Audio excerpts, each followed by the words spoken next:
Il y a très longtemps, vivait dans un grand palais un roi musulman. Il était toujours accompagné de son fidèle conseiller, un homme très sage et très croyant, qui lui donnait des conseils quand il avait des problèmes. À chaque fois qu'un malheur arrivait au roi, le conseiller le consolait en lui disant: «Oh mon roi, ce n'est pas grave, c'est un bienfait d'Allah.» Le roi ne comprenait pas toujours et il lui arrivait de se fâcher. Un jour, en allant à la chasse, le roi se blessa et perdit 3 doigts. Tout le monde criait: «Oh, mais quel malheur, pauvre roi!»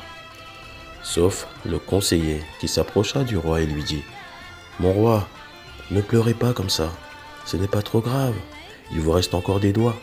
C'est un bienfait d'Allah subhanahu wa ta'ala.» «Conseiller, tes paroles ne me plaisent pas. Au lieu de me consoler, tu dis que ce mal est un bienfait d'Allah. Emmenez-le en prison.» Le roi prit un nouveau conseiller et oublia celui qu'il avait jeté en prison. Des années plus tard, il partit dans la forêt en promenade avec toute sa troupe, quand des cannibales les attaquèrent. Leur chef ordonna: «Capturez-moi tous les hommes en bonne santé. Par contre, ceux à qui il manque un membre, libérez-les car je n'aime pas les infirmes.» Tout le monde fut capturé, sauf le roi, car il lui manquait 3 doigts.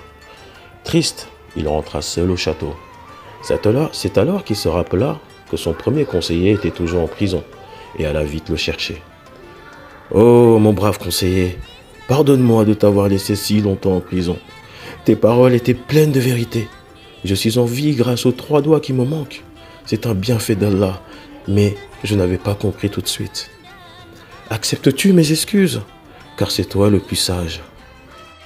Le conseiller, heureux que le roi ait compris que toutes les épreuves qui lui étaient arrivées étaient un bien pour lui de la part d'Allah, lui répondit: «Oh mon roi, ne t'excuse pas de m'avoir mis en prison, c'est un bienfait pour moi.» Le roi, étonné, lui dit: «Mais tu n'es pas fâché contre moi? Je t'ai puni sans raison valable, et ce pendant des années.» Le conseiller, toujours aussi sage, lui répondit en souriant: «Oh mon roi, si j'étais resté auprès de vous, les cannibales m'auraient fait prisonnier, et je serais à cet instant mangé. Tout est un bienfait d'Allah, même si on ne le comprend pas tout de suite.» Pour finir, aucun musulman ne sera atteint d'une épine ou d'un mal plus grave sans qu'Allah subhanahu wa ta'ala ne lui efface ses péchés à cause de cela, comme les feuilles qui tombent d'un arbre. Dieu n'impose à aucune âme une charge supérieure à sa capacité. Elle sera récompensée du bien qu'elle aura fait, punie du mal qu'elle aura fait. Ô Seigneur, ne nous châtie pas s'il nous arrive d'oublier ou de commettre une erreur. Ô Seigneur, ne nous charge pas d'un fardeau lourd comme tu as chargé ceux qui vécurent avant nous. Ô Seigneur, ne nous impose pas ce que nous ne pouvons pas supporter. Efface nos fautes, pardonne-nous et fais-nous miséricorde. C'est sur ces belles paroles que s'achève cette vidéo. J'espère qu'elle vous a plu. Si c'est le cas, mettez un like, commentez, abonnez-vous, partagez.